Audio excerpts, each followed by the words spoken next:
Welcome to Sleep Tight Stories.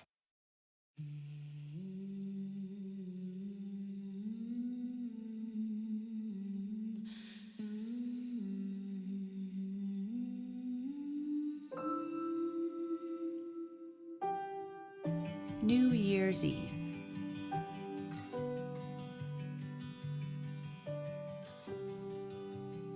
It was the last night of the year, and a happy little group was sitting around the supper table in the Hollies' pleasant dining room.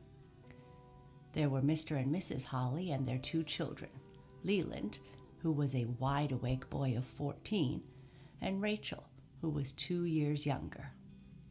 Their cousins, Lawrence and Dorothy, had come to spend several weeks with them. As they were all about the same age, the 4 children were having a merry time together. The Holly homestead was in a little country town in New England, but Lawrence and Dorothy had always lived in the city of New Orleans, and they knew nothing about winter and winter sports. You can imagine how much they enjoyed everything, especially the snow. They were all laughing and chatting merrily when suddenly Mr. Holly rose and went to the window. "I hear sleigh bells," he said. "A sleigh is driving into our yard." It was a moment more a knock was heard at the door, and a note was handed to Mrs. Holly, telling her that her sister was very ill. This sister lived several miles away, but Mrs. Holly felt that she must go to her at once, so her husband decided to harness his pair of bays and drive her over. "I am sorry to leave you, children," Mrs. Holly said as she tied on her bonnet. "Have just as good a time as you can, and I will trust you not to do anything that would displease me. I will take Mother over and return as soon as possible," said Mr. Holly as he tucked his wife into the sleigh. "I shall try to be home before 10 o'clock, but don't sit up for me. Be good children and take care of everything. Perhaps my sister will be better and I can come home tomorrow," added Mrs. Holly cheerfully. Then she kissed the children and bade them goodbye, and the horses dashed off down the road with a great jingling of bells. The girls looked a little sober as they went back into the big empty farmhouse, but Leland tried to cheer them up. "We'll have a jolly time keeping house," he said. "What's the first thing to be done?" "The dishes, of course," replied his sister. "There are always dishes to do, no matter what happens." The boys cleared the table, while Rachel and Dorothy washed and wiped the dishes and set the table for breakfast. Then they brought in some wood and built a big fire in the fireplace.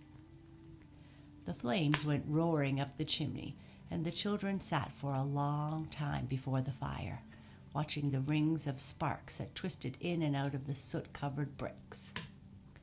Children going home from school, they called them, and the last one to burn out was the one to stay after school for a whipping. "Let's roast some chestnuts," Leland suggested, when there was a good bed of hot ashes, and he ran up to the attic to get a bagful that he had been saving for just such an occasion. It was fun to push the chestnuts into the fire with a long poker and then watch them pop out when they were roasted. Sometimes they flew across the room or under the tables and chairs, and then there was a great hunt for them. "We might wish on the chestnuts," Rachel suggested. "If they pop out on the hearth, our wish will come true. But if they fly into the fire, it won't." "Oh, yes," cried Lawrence. "That's just the thing to do. Girls first. You begin, Rachel." "No, Dorothy is my guest," replied his cousin. "She must have the first turn." Dorothy poked her chestnut into the ashes. "I wish I might spend the whole year up here with you," she said. And when the nut popped right into her lap, the other children joined hands and danced around her in a circle. Then it was Rachel's turn, and she wished for higher marks in school than she ever had before. But the chestnut jumped into the fire and blazed up merrily. "That's because your marks are good enough already," her brother told her. "What is your wish, Lawrence?" "I wish I might go to London in an airship," Lawrence replied. "And I wish that I might go to the biggest circle in the world," added Leland, poking his chestnut in beside his cousin's.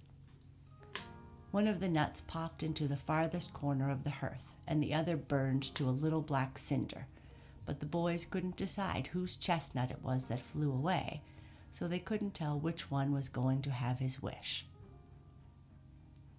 "I'll tell you something that is just as good as flying," said Leland. "Let's go out on our bobsled and go coasting. There's a moon tonight, and it is almost as light as day." "Oh, I don't think we ought to leave the house," objected Rachel. "Father and Mother are both away, you know, and they told us to be careful." "Oh, don't be a goose," her brother replied. "The house can take care of itself." "We ought to put out all the lamps then and cover the fire with ashes," said thoughtful Rachel. "Nonsense," exclaimed Leland. "We won't be gone long. The fire is all right. There's nothing left but the back log, and that will not burn much longer." "I'm going to put out the lamps anyways," said his sister. "I feel sure that Mother never leaves them lighted when there is no one in the house." "Well, hurry up then," urged Leland. "You girls bundle up well, and Lawrence and I will get out the sled." In a few minutes the boys came running up to the door with the sled, and as soon as the girls were well tucked in, they took hold of the rope and pranced off like wild horses. There was a full moon, and they could see the road perfectly. The air was crisp and clear, and the snow shone and sparkled like diamonds. "It seems like a winter fairyland," said Dorothy. "Let's keep watch for the fairies. They ought to come trooping across the field dressed in pretty white furs and dance under the trees to the music of sleigh bells." The sled seemed to fairly fly over the snow, and when they came to the top of the long hill, the boys jumped on and they all went coasting down with shouts of laughter. Up and down they went, and such fun as they did have.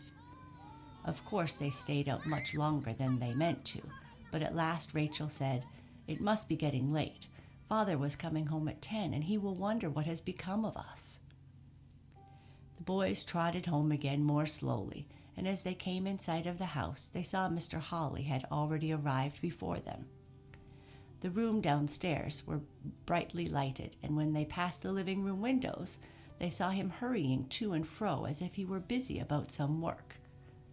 "Here we are, Father," called Leland. "We've been out coasting." "And we've had such a good time," added Dorothy. Then, as she entered the living room, she exclaimed in amazement, "What is the matter, Uncle Henry? What have you been doing in here?" Her uncle crossed the room and opened the windows. Then he took off his hat and overcoat and wiped great beads of perspiration from his face, while the children stood in the doorway looking around at the disordered room. "When I came home, the house was on fire," he answered, "and I've had a pretty busy time for the last 10 minutes. You children must have left a log burning on the hearth, and a spark flew out and set the rug on fire. Then the table and one of the chairs caught fire from the rug. And if I hadn't come home just when I did, we might not have had any home by this time." "It was my fault, Father," spoke up Leland. "Rachel wanted to bury the log in the ashes, but I told her it wouldn't do any harm to leave it burning." "I suppose it is partly my fault, too," said Mr. Holly. "I've always intended to buy a wire screen for this fireplace. It is never safe to go out of the room and leave an open fire. When we go to town tomorrow to buy a new rug, we will buy a screen and a fender, too." "And the next time we light a fire on the hearth," added Lawrence, "we will stay at home and take care of it, even if it is a moonlit night and we want to do some coasting." "That sounds like a good idea," said Mr. Holly. "Now off to bed with you all, and Happy New Year."